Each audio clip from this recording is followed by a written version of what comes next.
At some point, did you become the agent in charge of the investigation of the missing child, Joe Clyde Daniels? I did.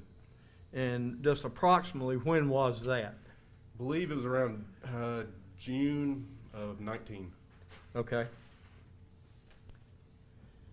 And do you know approximately how many different potential suspects were interviewed as a part of your investigation? The defendant, Joseph Daniels. What about Mr. Ledford? Mr. Ledford, when I came on in the investigation, Mr. Ledford had not been interviewed. All right. And did you therefore interview Mr. Ledford? Yes, but it was in 2020. Okay. And where did Mr. Ledford live in reference to the Daniels residence? North of the Daniels residence, to the side. All right. And just approximately how close would it have been to the residence?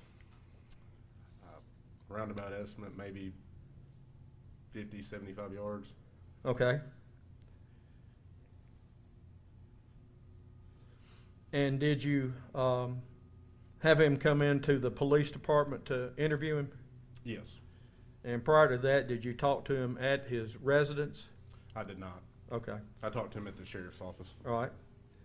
And were you able to ascertain that he was at his residence the night and the early morning hours of Joe Clyde Daniels missing? I'll object to any questions that try to elicit hearsay testimony. The objection is to eliciting hearsay testimony. All right, you're asking him what Mr. Ledford told you, is that correct? Yes, Your Honor. And that would be to prove that he was at home, so I would define that as classic hearsay, sustain the objection.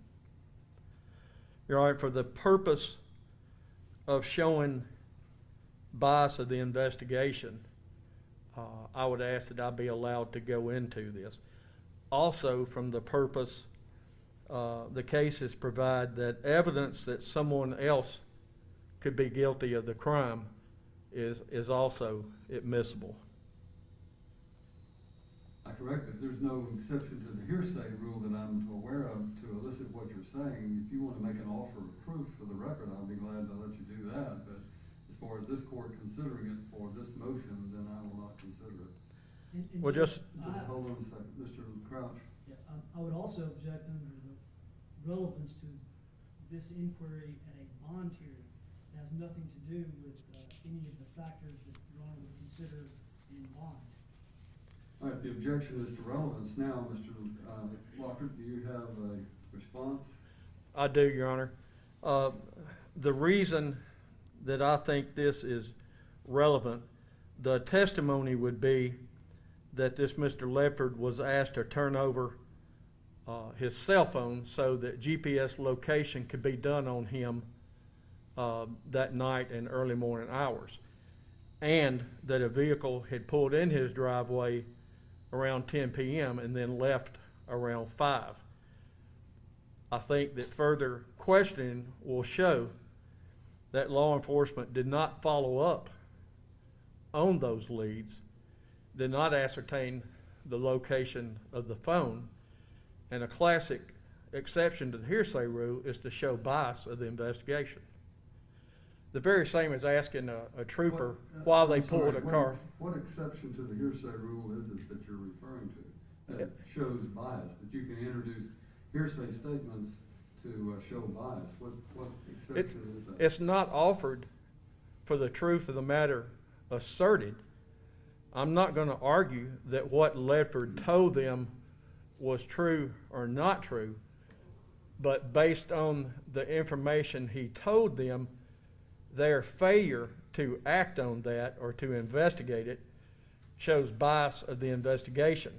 The case law says that it is actually a part of the confrontation clause that you be allowed to cross-examine a witness in regard to bias of the investigation, and to prohibit that from being done is a denial of rights under the confrontation clause. It's not for the truth of the matter asserted, but to show bias to the investigation. And Mr. Crouch's objection at this point is relevance on a bond hearing, which I'm waiting to hear how this is relevant on a bond issue. Yes, Your Honor. Strength of the case is one of the factors that's looked at, and the case law show that evidence of someone else committing the crime is evidence that goes to strength of the case against the defendant. Are you pointing to evidence that someone else has committed this crime? That's what I intend to do. Yes, Your Honor. All right. Your Honor, if that's the case, he should call Mr. Ledford as a witness, because it's still hearsay, and there's no hearsay exception for bias. And this is a bond hearing, not the trial. So there's multiple objectionable grounds of introductory of this type of testimony through Agent Burkhart. Of course, Mr. Lockert's been lenient with us on our need to get witnesses, and I'll do the same with him. If he wants Mr. Ledford here, get him here. Well, I think it's been established, Mr. Lockert, that this agent interviewed this particular witness. I think that you can follow up with questions about what, if any, effort he took after that interview. I'll do Any that. information, but I think the statements of Mr. Ledford are hearsay. I'll do And that. I sustain the objection. All right, after you talked with Mr. Ledford, did you take steps to ascertain if a vehicle had been in his driveway and left his driveway at some point? Other law enforcement officers, yes, took those steps. And did that investigation show a vehicle arriving around 10 p.m. the night of April the 3rd and leaving around 5 a.m. the morning of April the 4th? Couldn't be exact to the times, but there was a vehicle observed. All right, ballpark, between 10 and 5, somewhere in that Maybe, neighborhood. yeah. All right. And did you take any further steps to ascertain if that was Mr. Ledford's vehicle or not? Yes, we interviewed him.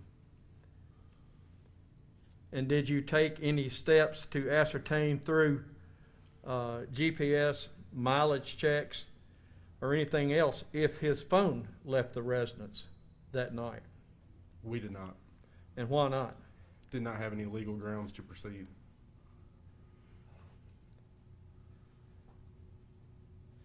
Did you ask him to bring the phone in to you?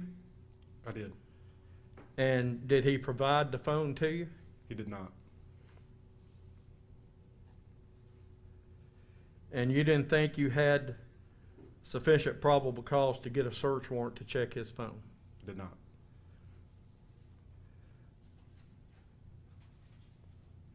If you had sought a search warrant, would you put in there that he refused to let you see the phone? I can't say one way or the other, sir. So a vehicle leaving his driveway during the time this crime would have been committed, you don't think would have given you grounds for a search warrant? I didn't say a vehicle left during the crime. A vehicle. No, I did not say that. You said there was a vehicle there approximately from 10 to 5, somewhere in that neighborhood. A law enforcement officer observed what we believe to be a vehicle at his residence or near his residence. And that's the time period in which Joe Clyde Daniels went missing. No. No? What was the time period? You're talking about a vehicle in regards to Mr. Ledford, not the crime that was committed on Joe Clyde Daniels and the defendant. What? I couldn't hear the last part of your answer. Pull that microphone. Yes, sir. Scoot up and pull it to you. Yes, sir. Be very close to the Yes, sir. microphone. What is the time period based on the investigation that Joe Clyde Daniels went missing? Between 11:30 and 3 in the morning Okay. And from the this, previous night. well, the previous night and the next morning. April 3rd going into April 4th. All right. Yes, sir.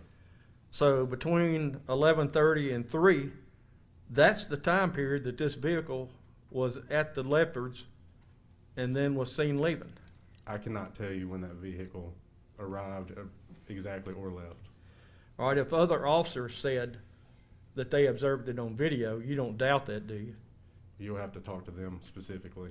Do you doubt if the other officer said that? I believe in a law enforcement officer All right. stating the truth.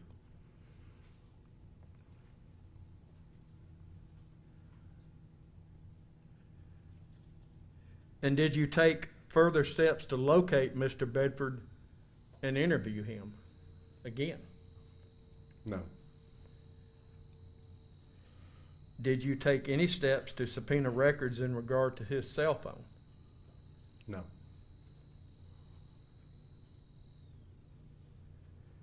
Did he indicate to you in any way he was going to make himself scarce? in the interview, yes, Yes. but not those exact words. I do not believe. And do you have, well, he talked about going to Florida or somewhere else, right? Part of the Okay. context of the interview. You'd have to listen to the whole thing to All right. understand what he's saying. And do you have any idea where he's at now? I do not. And I assume you don't intend to follow up any more on the vehicle leaving his drive or what his phone might show? At this point, we've done everything we can do with the data that we have. Could you not locate him, go back, talk to him, and ask him for the phone? We tried to obtain his phone.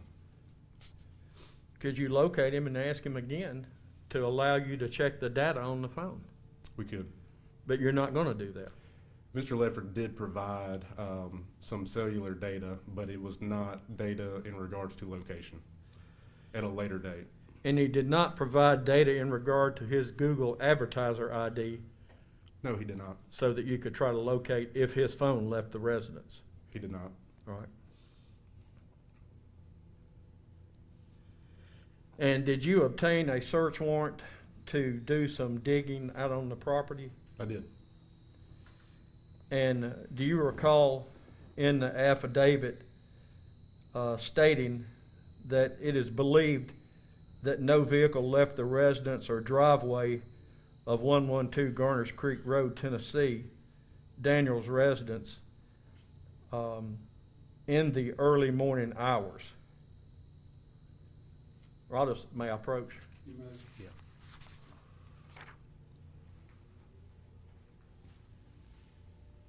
What does paragraph 14 in your affidavit state? Would you like me to read it? Yeah, I think it'd be easier, Okay. please.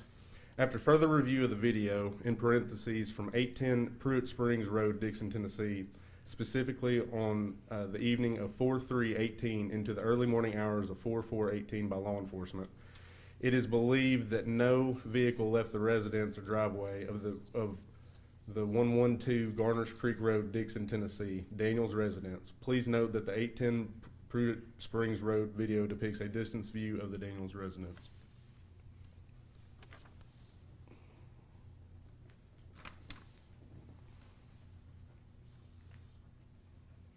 And you would not swear to an affidavit if you didn't believe what you put in there. Correct. And actual video evidence, as far as we know, when a vehicle left the Daniels residence the first time on the 4th was sometime after 6 a.m. Is that correct? That's correct. All right. Nothing further, Your Honor. No questions, Raj. Thank you, sir. You may step down.